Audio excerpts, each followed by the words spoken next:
Okay, sagutan natin tong ano na 'to,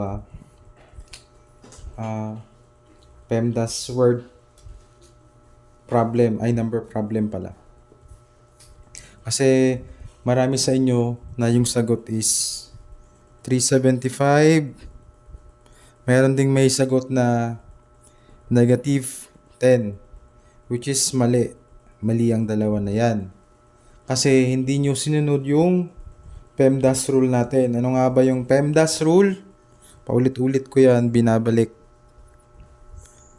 Yan.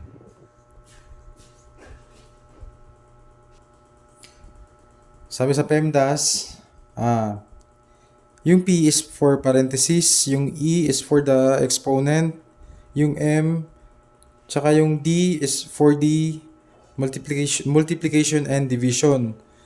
Whichever comes first, pareho lang yan sila ng priority. Oo.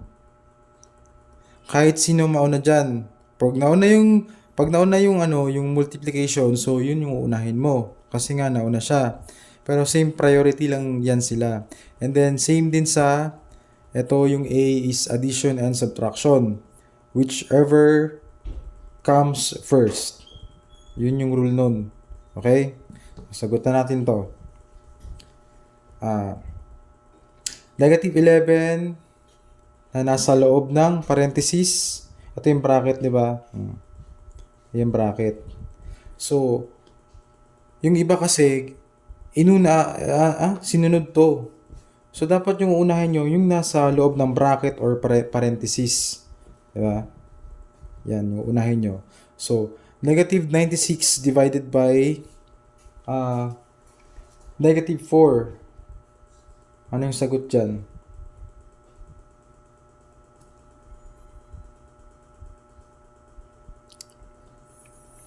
So, yung sagot dito, ito yung uunahin natin na. Ito yan. Itong dalawang na to. Ito.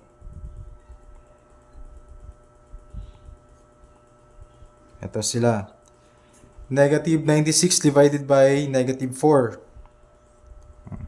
So, ang sagot dyan is +24. And then, copy natin tong -11. Bring down natin dito sa baba. -11 plus. Ito yung ano niya, sign niya. So, -11 plus 24 equals to 13. Okay. So, ang next na gagawin natin is itong -5. Square root of -5. Okay? So, -5 times -5, dalawang beses mo i-multiply yung -5. So, ang sagot dyan is +25. Okay? Yung ibig sabihin ng ganito, yan, yung bilog na yan, pag may ganyan, yan yung sign ng i-multiply mo or multiplication. Pag ganyan din, pwede yan multiply. Basta merong number dito sa right side niya. Yan. For example, yan na yung number niya. So, may ganyan. So, pwede rin niyang multiply.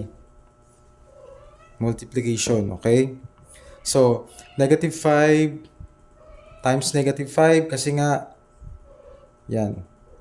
Squared siya, squared. So, -5 times -5 equals positive. Multiply mo times 25. Okay? So, 13 times 25 equals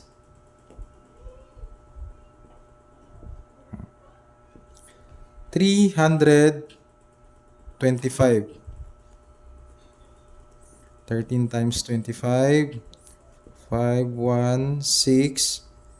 3 times 2, 6. 1 times 2, 2. 5, 2, 3. So, ito yung sagot niya. Okay? I hope nakuha nyo, na-gets nyo. So, ito yung sagot natin. Yan. Kahit kumuha pa kayo ng calculator, yung cellphone nyo, o kaya, ano ba? Ano bang meron? I-search nyo sa Google itong ano na to. Yan. 'Di ba same din kami ng ng sagot. Mali yung sagot nyo na -875. May sumagot kasi doon.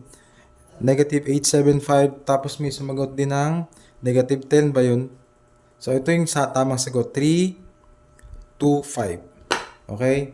PEMDAS rules po tayo. PEMDAS rule.